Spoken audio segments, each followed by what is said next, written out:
Glory, glory, haleluya. Glory, glory, haleluya. Selamat pagi dan selamat hari Minggu. Berjumpa kembali dengan saya, James Mesak, dalam seri program rohani Pahlawan Alkitab. Suatu program rohani yang akan membahas kisah hidup tentang pahlawan-pahlawan iman di dalam Alkitab. Kehidupan pribadi, kehidupan keluarga, perjalanan hidup, karya-karyanya, kenangan-kenangannya yang luar biasa, serta pengalaman-pengalaman pribadi bersama dengan Yesus Tuhan yang akan menjadi teladan buat kita semua. Selamat menikmati dan Tuhan Yesus memberkati.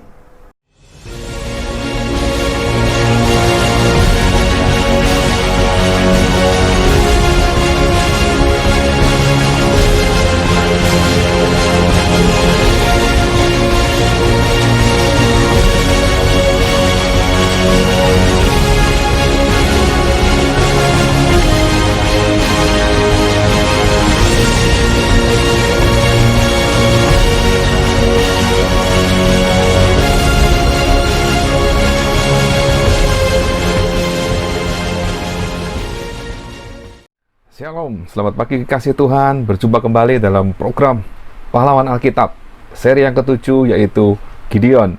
Nah, kita akan membahas tentang kehidupan keluarga Gideon. Gideon dikenal dengan nama lain Yerubbaal. Hakim-Hakim 6 ayat 32. Gideon adalah anak Yoas dari Bani Abieser dari suku Manasye. Hakim-Hakim 6 ayat 11. Nama Gideon berarti si penghancur atau pahlawan perkasa atau penebang pohon. Nah, Gideon memiliki 70 anak laki-laki dan anak laki-lakinya adalah semua anak kandung dari banyak istrinya. Di dalam Hakim-Hakim 8 ayat 30. Dan kisahnya terdapat dalam kitab Hakim-Hakim pasal ke-6 sampai ke-8. Dan nama Gideon juga disebutkan dalam surat Ibrani 11 ayat 32 sebagai contoh orang yang beriman. Nah, Gideon menjadi hakim di Israel selama 40 tahun.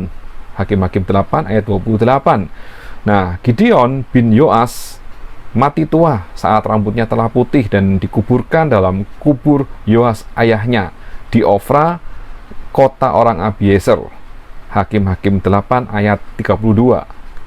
Nah, sekarang kita akan masuk dalam poin yang kedua, yaitu tentang kejadian, kisah, dan karya-karya Gideon selama hidupnya. Yang pertama, kita akan melihat kondisi bangsa Israel sebelum Gideon menjadi hakim dan setelah Deborah menjadi hakim atas Israel. Nah, Israel aman selama 40 tahun. Hakim-Hakim 5 ayat 31. Nah, tetapi setelah itu Israel melakukan apa yang jahat di mata Tuhan, sehingga Tuhan menyerahkan bangsa Israel ke tangan orang Midian selama 7 tahun lamanya. Hakim-Hakim 6 ayat pertama. Ada orang Midian, orang Amalek, dan bangsa-bangsa lain dari sebelah timur yang selalu menjarah dan memusnahkan hasil tanah dan ternak bangsa Israel, sehingga bangsa Israel menjadi sangat melarat sekali. Ada di dalam Hakim-Hakim 6 ayat 2 sampai ke 5. Nah, akhirnya bangsa Israel berseru kepada Tuhan dan Tuhan merespon seruan bangsa Israel. Terdapat dalam Hakim-Hakim 6 ayat 7 sampai ke 10. Yang kedua, panggilan Tuhan atas Gideon untuk menyelamatkan bangsa Israel. Di dalam Hakim-Hakim 6 ayat 12 berkata, malaikat Tuhan menampakkan diri kepadanya dan berfirman kepadanya, demikian, Tuhan menyertai engkau, ya pahlawan yang gagah berani. Jadi Gideon adalah orang miskin yang sedang mengiri gandum sambil bersembunyi dari orang Midian. Tetapi bagi Allah, Gideon adalah pahlawan yang gagah berani. Lalu kemudian Gideon menguji malaikat Allah tersebut di dalam Hakim-Hakim 6 ayat 15 sampai ke 20. Yang berkata demikian firman Tuhan, berfirmanlah malaikat Allah kepadanya, ambillah daging dan roti yang tidak beragi itu, letakkanlah ke atas batu ini dan curahkanlah kuahnya. Maka diperbuatnya demikian, dan malaikat Tuhan mengulurkan tongkat yang ada pada tangannya, dengan ujungnya disinggungnya daging dan roti itu, maka timbullah api dari batu itu dan memakan habis daging dan roti itu. Kemudian hilanglah malaikat Tuhan dari pandangannya. Jadi Gideon sekarang betul-betul percaya bahwa Tuhan memanggil dia. Ya. Lalu Gideon membuat mezbah korban bakaran bagi Tuhan, dan dia juga merobohkan mezbah Baal dan menebang tiang-tiang berhala yang ada di negeri Israel. Hakim-Hakim 6 ayat 25-32. Bahkan disinilah namanya disebut Yerubbaal di dalam Hakim-Hakim 6 ayat 32. Dan pada hari itu diberikan oranglah nama Yerubbaal kepada Gideon, karena kata orang, biarlah Baal berjuang dengan dia setelah dirobohkannya mezbahnya itu. Nah, lain berikutnya, pada saat roh Tuhan menguasai Gideon, ditiupnyalah sangkakala, dan orang-orang Abiezer dan suku Manasye, Asyer, Zebulon, dan Naftali dikerahkan untuk mengikut Gideon, karena Gideon sudah memulai proses karya penyelamatan bangsa Israel. Hakim-Hakim 6 ayat 33-36. Dan sekali lagi Gideon meminta tanda dari Tuhan bahwa Tuhan memakai Gideon untuk menyelamatkan bangsa Israel. Di dalam Hakim-Hakim 6 ayat 37-40, dengan cara Gideon meminta supaya guntingan bulu domba yang diletakkan di tempat pengirikan pada hari pertama, satu malam, apabila di atas guntingan bulu itu ada embun, sementara di sekeliling tanahnya kering, itu berarti Tuhan memang menunjuk Gideon, dan itu terjadi. Tetapi Gideon masih meminta sekali lagi tanda sebaliknya, yaitu di atas guntingan bulu domba itu tidak ada embunnya, tetapi tanah di sekelilingnya itu penuh dengan embun, dan Tuhan melakukan itu untuk Gideon. Lalu yang ketiga, di dalam Gideon pasal ke-7, ini Tuhan menyuruh Gideon untuk mengurangi jumlah pasukannya karena masih terlalu banyak, supaya bangsa Israel tidak memegahkan diri atas kemenangan yang akan Tuhan berikan. Jadi yang pertama kali Tuhan menyuruh seluruh pasukan Israel yang takut dan gentar, silakan pulang ke rumah. Dan ada 22.000 orang yang pulang ke rumahnya, sehingga sisa pasukannya tinggal 1.000 orang dalam Hakim-Hakim 7 ayat 3. Nah, karena masih terlalu banyak, Tuhan kembali menyuruh pasukan Israel untuk turun minum, dan Gideon disuruh melihat siapa yang menghirup air dengan membawa tangannya ke mulut, dia akan dipilih. Tetapi siapa yang menghirup air dengan lidahnya langsung seperti anjing menjilat, akan disuruh pulang. Ternyata yang tersisa adalah 300 orang yang menghirup air dengan membawa tangannya ke mulut. Dalam Hakim-Hakim 7 ayat 4-8. Yang keempat, bagaimana pasukan Gideon yang 300 orang itu menyerbu perkemahan Midian. Ada di dalam Hakim-Hakim 7 ayat 9-25. Di dalam Hakim-Hakim 7 ayat 16, sesudah itu dibaginyalah ke 300 orang itu dalam 3 pasukan, dan ke tangan mereka semuanya diberikannya sangkakala dan buyung kosong dengan suluh di dalam buyung itu. Jadi 3 alat benda yang dibawa oleh pasukan Gideon adalah sangkakala, buyung kosong, dan suluh di dalam buyung itu. Dalam Hakim-Hakim 7 ayat 20, demikianlah ketika pasukan itu bersama-sama meniup sangkakala dan memecahkan buyung dengan memegang obor di tangan kirinya dan sangkakala di tangan kanannya untuk ditiup, serta berseru, pedang demi Tuhan dan demi Gideon. Itulah cara yang dilakukan oleh Tuhan yang diperintahkan kepada bangsa Israel untuk mereka menyerang perkemahan orang Midian. Lalu Hakim-Hakim 7 ayat 22, sedang ke-300 orang itu meniup sangkakala, maka di perkemahan itu Tuhan membuat pedang yang seorang diarahkan kepada yang lain. Lalu larilah tentara itu sampai ke Betsita, ke arah Serera, sampai ke pinggir Abel Mehola dekat Tabat.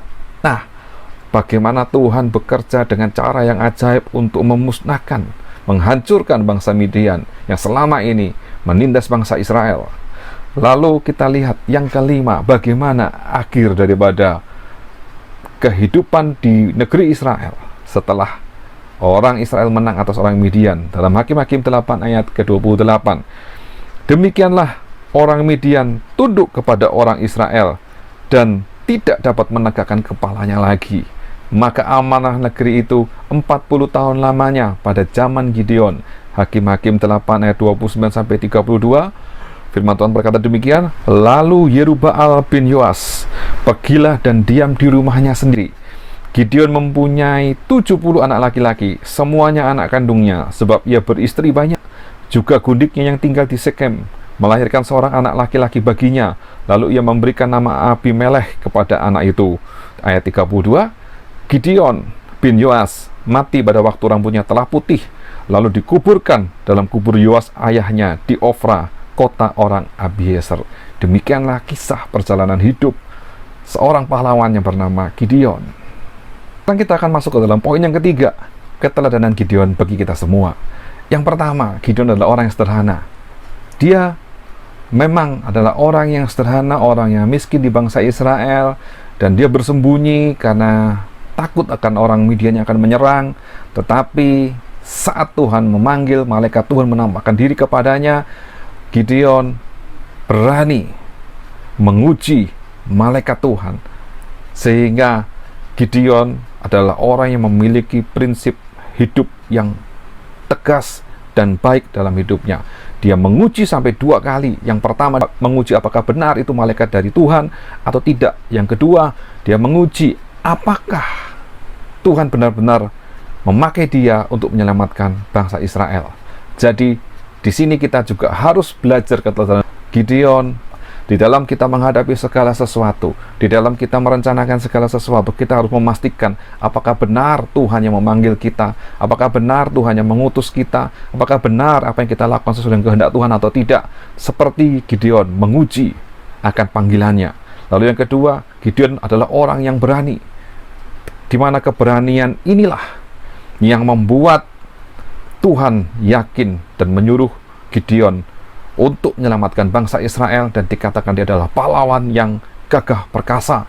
Sekalipun Gideon tidak punya atau belum punya pengalaman untuk bertempur, tetapi keberaniannya dia menghadapi malaikat, keberaniannya dia untuk melakukan perintah Tuhan, keberanian dia untuk merobohkan mesbah-mesbah Baal, untuk menebang tiang-tiang berhala, bahkan dia membuat korban persembahan seperti yang Tuhan katakan. Keberanian dia untuk mengatakan di depan bangsa Israel, keberanian dia untuk mengumpulkan bangsa Israel dan menyatakan bahwa dia adalah orang yang diutus oleh Tuhan, dipakai oleh Tuhan untuk menyelamatkan bangsa Israel. Gideon juga adalah orang yang taat dan setia. Gideon melakukan tugasnya dari awal sampai selesai, sampai mengejar musuh, sampai menyelesaikan peperangan dan memenangkannya. Gideon adalah orang yang taat. Saat berperang, pasukannya diberi persenjataan adalah sangkakala, buyung kosong, dan suluh atau obor. Tetapi itu dilakukan dengan taat, dengan setia, bahkan dengan caranya Tuhan. Tuhan mengatakan meniup sangkakala, memecahkan buyung, lalu mengatakan demi Tuhan dan demi Gideon. Semua dilakukan dengan taat dan setia, sehingga Gideon bisa membawa perdamaian dan memimpin bangsa yang besar selama 40 tahun dengan aman, dengan damai, dan dia melakukan sampai akhir hidupnya, sampai masa putih rambutnya. Dan saya yakin Tuhan selalu menolong Gideon, sehingga kalau kita mengikuti keteladanan Gideon ini dalam hidup kita, kita melakukan dengan taat, setia, sungguh-sungguh, dengan penuh keyakinan kepada Tuhan sampai akhir hidup kita. Kita percaya kita akan mengalami perkara-perkara yang besar bersama dengan Tuhan. Itulah keteladanan dari Gideon yang kita pelajari pada pagi hari ini, yang membuat kita berkata, Gideon adalah pahlawan Alkitab. Puji Tuhan, Tuhan Yesus memberkati kita semua. Amin.